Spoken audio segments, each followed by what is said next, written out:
અંકલેશ્વરમાં રહેતી 16 વર્ષીય સગીરા ઉપર 33 વર્ષીય પરિણીત યુવાનને વારંવાર દુષ્કર્મ આચરતા સગીરા ગર્ભવતી બની હતી। ત્યારબાદ તેણે બાળકીને જન્મ પણ આપ્યો હતો। આ મામલે એ ડિવિઝન પોલીસ દ્વારા દુષ્કર્મ અને પોક્સોના ગુનામાં આરોપીની ધરપકડ કરી કાયદેસરની કાર્યવાહી હાથ ધરવામાં આવી છે। અંકલેશ્વર વિસ્તારમાં એક અત્યંત ગંભીર અને સંવેદનશીલ બનાવ સામે આવ્યો છે, જેના કારણે સમગ્ર વિસ્તારમાં ચકચાર મચી ગઈ છે। અંકલેશ્વર વિસ્તારમાં રહેતી 16 વર્ષની સગીરા ઉપર 33 વર્ષીય પરિણીત યુવાન દ્વારા દુષ્કર્મ આચરવામાં આવ્યું હતું। આરોપી શંકર વસાવાએ સગીરાને લાલચ આપી તેની સાથે શારીરિક શોષણ કર્યું હતું। પરિણીત યુવાને શારીરિક શોષણ કરતા સગીરા ગર્ભવતી બની હતી, જે બાબત થોડા સમય સુધી ગુપ્ત રહી, પરંતુ પરિસ્થિતિ ગંભીર બનતા સગીરાએ બાળકીને જન્મ આપ્યો હતો। આ ઘટનાની જાણ થતાં પરિવારજનો અને સ્થાનિક લોકોમાં ભારે રોષ ફેલાયો હતો।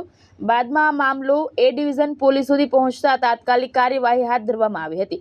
એ ડિવિઝન પોલીસે સગીરાની ફરિયાદના આધારે શંકર વસાવા સામે પોક્સો અધિનિયમ હેઠળ ભારતીય દંડ સંહિતા હેઠળ દુષ્કર્મ સંબંધિત કલમો મુજબ ગુનો નોંધ્યો છે। પોલીસ દ્વારા ઝડપી તપાસ હાથ ધરી આરોપી શંકર વસાવાની ધરપકડ કરી છે અને હાલ તેની પૂછપરછ ચાલી રહી છે। હાલ પીડિતાની તબીબી તપાસ કરાવવામાં આવી રહી છે અને તેને જરૂરી આરોગ્ય તેમજ કાનૂની સહાય પૂરી પાડવામાં આવી રહી છે।